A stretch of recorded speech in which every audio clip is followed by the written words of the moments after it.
ओम नमः सिद्धेभ्यः। ओम नमः सिद्धेभ्यः। ओम नमः सिद्धेभ्यः। तुभ्यं नमस्ते भुविनाति हराय नाथे। तुभ्यं नमः चितितलामलि भूषणाय। तुभ्यं नमस्ते जगता परमेश्वराय। तुभ्यं नमो जिन भवो ददिशो सिनाय। बोलिए आदिनाथ भगवान की, बोलिए चंदा प्रभु भगवान की, पार्श्वनाथ भगवान की। त्याग की बात हर लोग किया करते हैं, त्याग की बात हर लोग किया करते हैं, सत्य का नारा हर लोग दिया करते हैं, लेकिन उतारे कथनी को करने में ऐसे महावीर सिर्फ एक ही हुआ करते हैं। ऐसे महावीर सिर्फ एक ही हुआ करते हैं। तो चलिए आप लोग अच्छे से जयकारा बोलेंगे। बोलिए उत्तम संयम धर्म के। सच है, अगर गुरुदेव के लिए अगर ये सत्य संयम का हृदय में बीज न बोते, कभी का देश जल जाता। जो ये अविशेष ना होते, ना पावन आत्मा होती, न जीवित मंत्र होते, और कभी का देश मिट जाता जो जीवित संत ना होते। कभी का देश मिट जाता जो जीवित संत ना होते। ऐसे परम पूज्य प्रातः स्मरणीय गुरुदेव आचार्य श्री वर्धमान सागर जी महाराज के, परम पूज्य प्रातः स्मरणीय गुरुदेव आचार्य सुमत सागर जी महाराज की, परम पूज्य प्रातः स्मरणीय गुरुदेव आचार्य सन्मत सागर जी महाराज की। तुम लोगों की बैटरी धीरे धीरे लो कैसे हो जाती है? बोलिए परम पूज्य प्रातः स्मरणीय गुरुदेव आचार्य ज्ञान सागर जी महाराज की जय। परम पूज्य 105 सृष्टि भूषण माता जी की जय। समस्त आचार्य संघ की जय जय। धम्मो मंगल मुक्तिटम अहिंसा संयमो तवो देवावी तम नमस्सन्ते जस धम्मे सयामणो। बहुत अच्छी बात कही है कि धर्म में 3 प्राण हैं, अहिंसा, संयम और तप। तुम लोग सीधे तप करने लगते हो, भूखे रह लोगे लेकिन अहिंसा नहीं लाते हो। जिस समय अहिंसा आ जाए आपके जीवन में, एक भी आपके अंदर दुर्गुण नहीं रहेगा, क्योंकि तुम किसी की गलत नहीं बोलोगे, किसी के साथ गलत व्यवहार नहीं करोगे, किसी की चीज नहीं उठाओगे, किसी से ज्यादा परिग्रह नहीं जोड़ोगे, क्योंकि सच्चाई यही है। संयम ऐसा है जो कि संयम आ जाए तो ये नहीं है लोगों से कहो नियम ले लो। अभी आचार्य श्री बता रहे थे कि हमारी मान मर्यादाएं खत्म हो गई, तो कहते कौन थे क्या हो गए, आदर्श हमने खो दिए। कौन थे क्या हो गए, आदर्श हमने खो दिए, और धर्म के प्यारे 20 बीज के बो दिए। धर्म की भूमि में प्यारे 20 बीज के बो दिए। थी हमारी मान्यता, थी हमारी मान्यता, टिकट ट्रेनों में चेक होते न थे, और जैन दे दे जहां पर गवाई, फिर न थी कोई सुनाई। अब हमारी मान्यता को मानता ही कौन है? और आपसे ही पूछती हूँ कि आप सचमुच जैन हैं? आपसे ही पूछती हूँ कि आप सचमुच जैन हैं? हम लोग मुट्ठी भर जैन है, उस पर भी लड़ते रहते हैं। हमारी लड़ाई में कोई अंतर नहीं आया। आपको पता है, पहले विदेशियों से लड़े, फिर देशियों से लड़े, फिर क्योंकि हमेशा जब संयम होता है तो अपना पराया नहीं होता, अपनी आत्मा के अलावा कुछ अपना नहीं होता है। और इसीलिए पूज्यपाद स्वामी ने कहा है कि जो व्रतों के द्वारा संसार में घूमने की अपेक्षा व्रतों के द्वारा स्वर्ग में जाना ठीक है।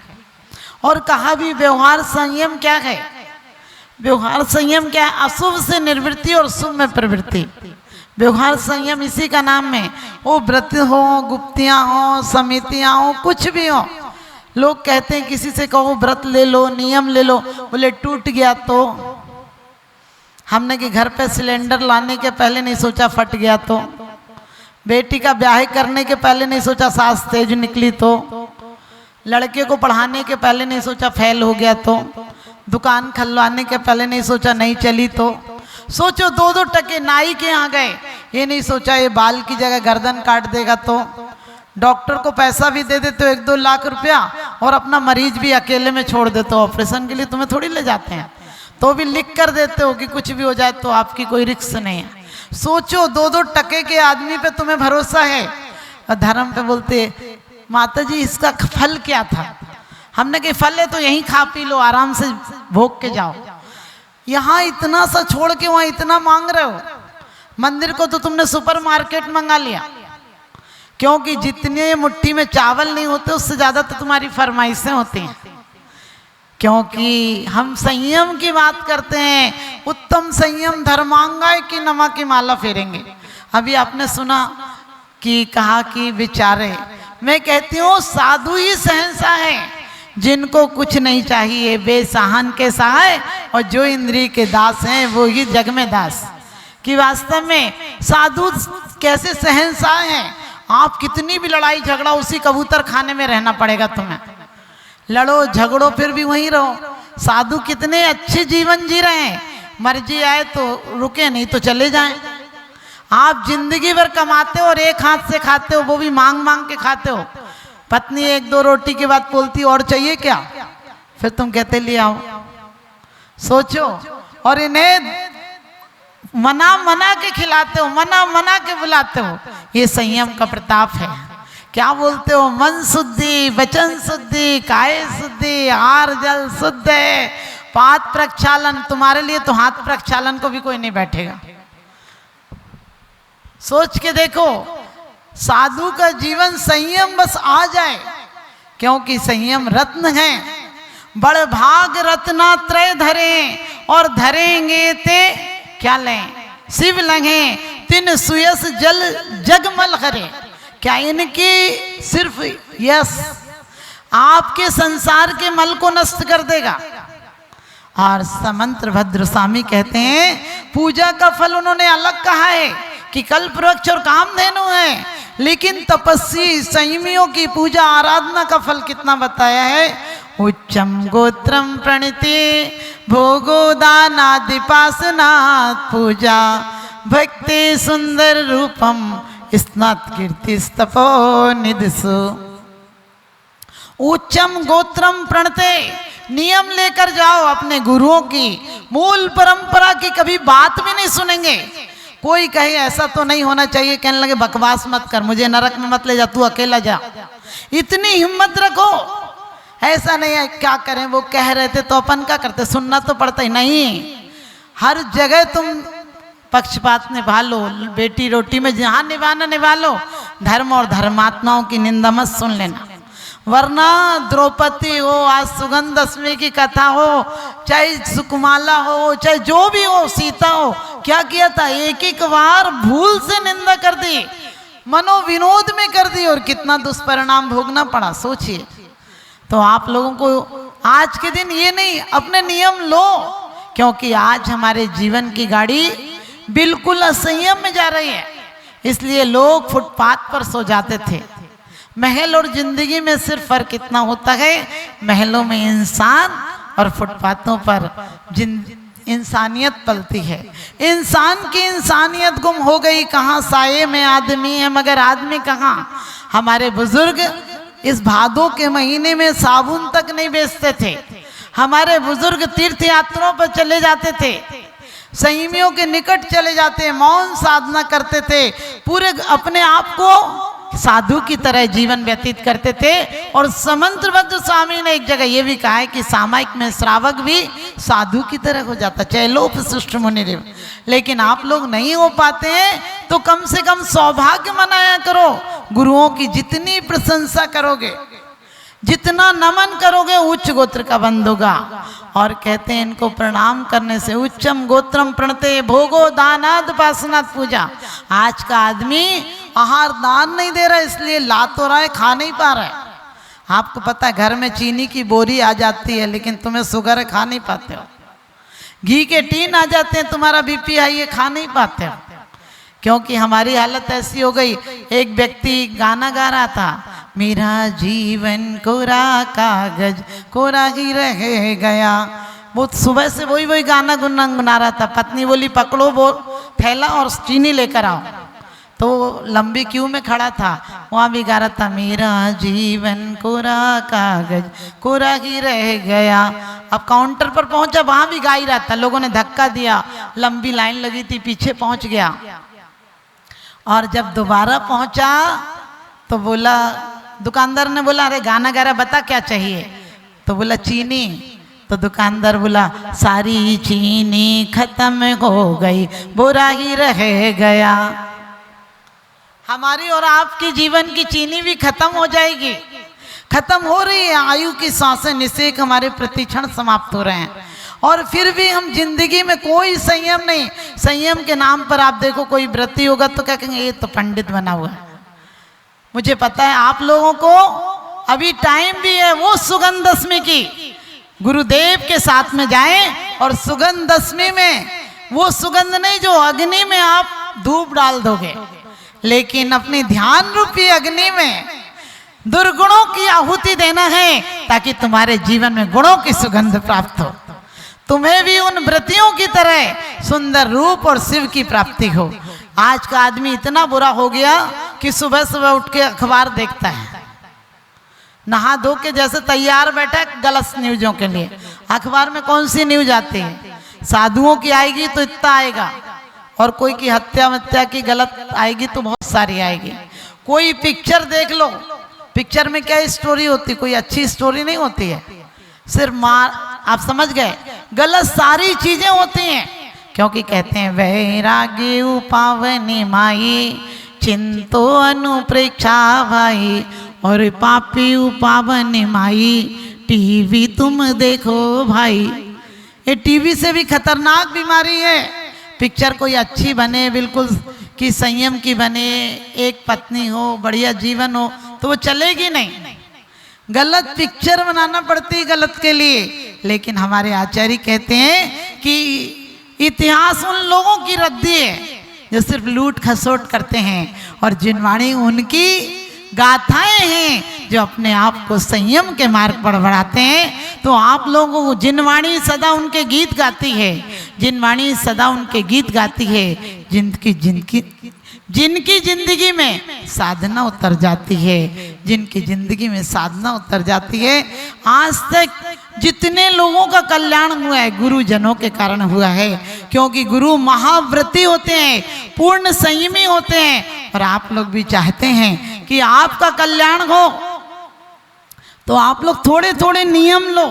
अपने बच्चों को भी कहो कि आज चतुर्दशी है बेटा, आलू नहीं बनेगा। बोले बच्चा है ना, खा लेगा। हमने कि उस बच्चे को तुम नरक क्यों ले जा रहे हो? बच्चे से कहो कि बेटा आज एक माला फेरते हैं, आज सुगंध दशमी है, आज ये माला फेरो। क्यों? कि तुम ये संस्कार दोगे तो तभी ये धर्म की परंपरा 18,000 वर्ष तक चलाना है। सिर्फ तुम्हारे संसार चलाने के लिए तुम्हें विवाह की इजाजत नहीं है। तुम्हें एक संयमी जीवन आदर्श पत्नी के साथ अपनी परंपरा को अक्षुण्ण रूप से संयम के मार्ग पर बढ़ाना है। तो आप लोग गुरुदेव के चरणों में आकर यथा नियम लें। आजकल आप लोग देखिए असंयम में, पहले लाइट नहीं थी तो क्या शाम को लोग सो जाते थे, सुबह उठ जाते थे, और लोग शाम को खाना खा लेते थे। और आप साइंस के अनुसार भी देखिए, डॉक्टर डॉल्फ हो, किलियान हो, ये क्या कहते हैं कि शाम के टाइम यदि आप भोजन रात को करते हैं तो सारी शक्ति आपकी भोजन पचाने में, पेट में खर्च हो जाएगी, आपको मानसिकता शांति नहीं मिलेगी।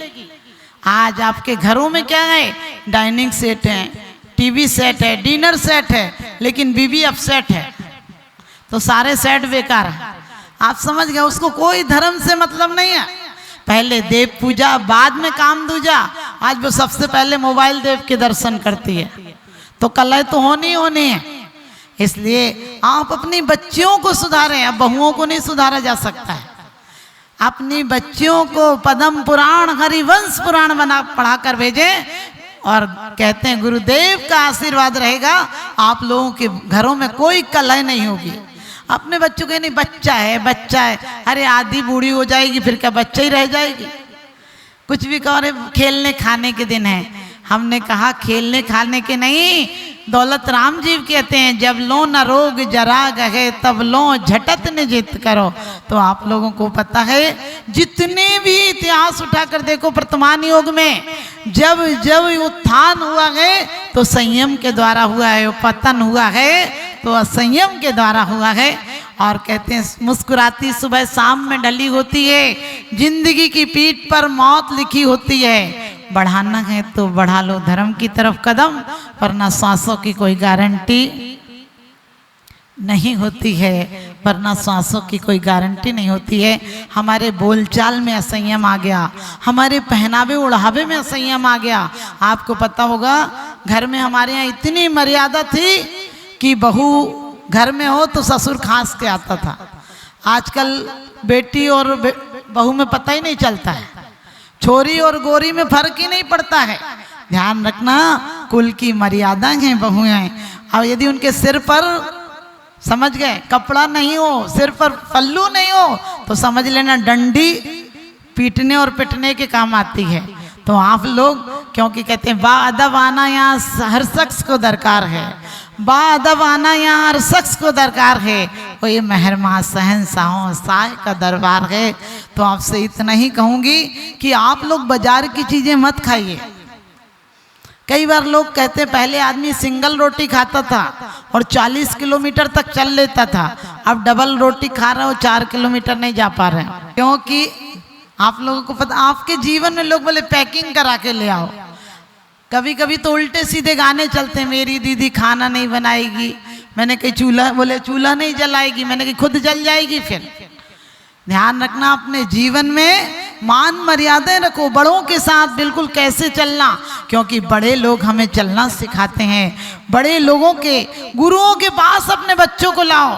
बोले घूमने जा रहे हैं, हमने कही चतुर्गति घूम के सवर नहीं आई क्या, और घूमना बाकी रह गया? अरे अधिकांश 90% तो तुम्हारे घर में इसलिए बीमारियां हैं कि तुम्हारी हल्दी चढ़ी हुई बेटी बहुएं विदेश चली जाती हैं, वहाँ मरघटों पे ही तो होके आते हैं। आप सोचो, जो जहाँ जहाँ बड़े बड़ी जगह घूमने की है वो क्या है, मुर्दों की कब्रें ही तो हैं। वहाँ जाके आएंगे तो 2-4 भूत को साथ में लाएंगे, फिर पूरे जीवन तुम्हारा घर कलहकारी बन जाएगा। ले जाना हो तो गुरुओं के दर्शन कराने ले जाओ, जिनेंद्र देव की आराधना कराओ, भरत चक्रवर्ती की तरह अपनी बच्चियों को वो परंपरा दिलाओ जो कि शादी के बाद नंगे पैर शुद्ध वस्त्र पहनकर मेरू की पर्वत की तरह ढेर लग गया था। आज किसी ने हमसे कहा कि यहाँ फूल फल चढ़ते हैं। हमने कहा तुम ये क्यों नहीं सोचते हो कि यहाँ फूल फल चढ़ते हैं, लेकिन कितनी उदारता के साथ, कितनी उदारता के साथ जिनेंद्र आराधना होती है। कहते किसी के ऐप को तू बेनकाम मत कर। आपको बुराइयां बुराइयां क्यों दिखती हैं? किसी के ऐप को तू बेनकाम मत कर, ऊपर वाला हिसाब करेगा, तू हिसाब मत कर। भले ही मैं बुरा सही, तू अपनी नजरें तो खराब मत कर, तू अपनी नजरें तो खराब मत कर। तो आपसे यही कहूंगी, जिसे दूसरों का दुख दिखाई देता है, जिसे दूसरों का दुख दिखाई देता है, उसे जमाना बधाई देता है। और आपसे कोई कुछ कहे तो कह दो कि हमें ऊंचा सुनाई देता है, हमें ऊंचा सुनाई देता है। यहाँ जितने लोग बैठे हैं, आप अपने फोन से पुण्य भी कमा सकते हो, पाप भी कमा सकते हो। आप अपने बच्चों के जन्मदिन मनाओ, चाहे खुद के जन्मदिन मनाओ। लोगों की बोले 50वीं शादी की सालगिरह मना रहे माता जी, आशीर्वाद दे दो। हमने कहा यार शमशान जाने के दिन संन्यास ले, 50वीं शादी की सालगिरह मना रहे हो, कोई तुक भी है तो 50 साल तक तुम्हारी इच्छा नहीं भरी। अरे मनाना है तो विधान कराओ। और आप अपने जीवन में, लोग कहते हैं हमने अपने बाबूजी की पुण्य स्मृति में कराया, हमने कि वो बुढ़ा तो मर गया पाप कर करके, अब तुम पुण्य स्मृति में करा लो अपने कुछ। तो आप लोग जितने हैं, जितने लोग बैठे हो, अपने व्हाट्सएप से कम अपने पूरे रिश्तेदारों को कहो कि एक पुण्य आराधना का मौका मिल रहा है, क्योंकि गुरुओं की जन्म जयंती मनाई जाती है, जो जन्म पर जय पा चुके हैं, जिन्होंने वो मार्ग अपना लिया है जो तीर्थंकरों का मार्ग है। तो आप लोग वो 18 सितंबर का दिन है, 18 सितंबर का दिन है, एक जन्म भी मत भूल जाना। अपने शहरों से बसें लाओ, तुम अपने बच्चों को लाओ। संडे है, ध्यान रखना, हमारे भारत में संडे नहीं होता है। संडे तो उन विदेशों के लिए जहाँ कभी दिन नहीं निकलता है, एक आध दिन सन निकल जाता, बोले आज संडे है। अपन लोग बेकार डे क्यों मनाते, बोले मदर डे, फादर डे। हमने कहीं और 364 दिन क्या चूल्हे में दे वाला हाल है। अरे हमारे यहाँ तो रोज मदर डे है, हम रोज माँ बाप के पैर छूते हैं, गुरुओं के पैर छूते हैं। तो आप लोग अपने व्हाट्सएप से कम 25 लोगों को व्हाट्सएप पर भी डालोगे, फोन पर भी डालोगे और अपने जीवन को धन्य बनाने के लिए 18 तारीख को आना मत भूलना, क्योंकि डाली से टूट गया पत्ता डाली पर नहीं जाता। और जिंदगी में ऐसा सुंदर अवसर क्या बार बार नहीं आता? बोला तो करो। तुम ऐसे बैठ जाते हो जैसे तुम्हारा दिमाग सुन्न हो गया हो। अभी कोई नारे मारे लगना हो तो सारी आवाज निकल जाएगी। तो आप लोग सभी लोग आज से कोशिश कीजिए, सिर्फ आपको कोशिश करनी है। और मेरा मानना है यदि जितने लोग आएंगे तुम्हें 10% फन फ्री में मिल जाएगा। तो आप लोग सब कोशिश कीजिए, क्योंकि आप लोग जोड़े से हैं तो जोड़े से ऊपर भी जाइए। और जिस प्रकार से इस संघ में मुझे बहुत अच्छा लगता है कि इतने त्यागी जोड़े से दीक्षा ले लेते हैं। आपने किसी संघ में नहीं देखा होगा, देखा है क्या? हे भगवान, बोलते ही नहीं है लोग तो कुछ। चलिए, ये संघ बहुत एक आदर्श है। मैं तो पीछे से भी लोगों से कहती हूँ कि ये संघ गुरुदेव की इतनी कृपा है, इतना वात्सल्य है। वो वात्सल्य रत्ना करें, तुम्हारे घर 1-2 रत्न नहीं मिलेंगे, वो भी नकली मिलेंगे, बाजार वाले मिलेंगे। इनके यहाँ जो रत्न मिलते हैं वो अंतरंग के रत्न हैं, रत्नत्रय के रत्न हैं। बड़े भाग्य रत्नत्रय धरें। तो आप ऐसे गुरुओं के चरणों में नमन करते हैं। है नमन इन्हें 100 बार नमन, जिनने खुद पर जय पाई है, जिनकी वाणी जिन वाणी वन जग अलग जगाती आई है, जग अलग जगाती आई है। तो आप लोग सभी को आना है और पुण्य कमाना है। इन्हीं शुभ भावनाओं के साथ अपनी वाणी को विराम देती हूँ। बोले परम पूज्य प्रातः स्मरणीय गुरुदेव आचार्य वर्धमान सागर जी महाराज की जय।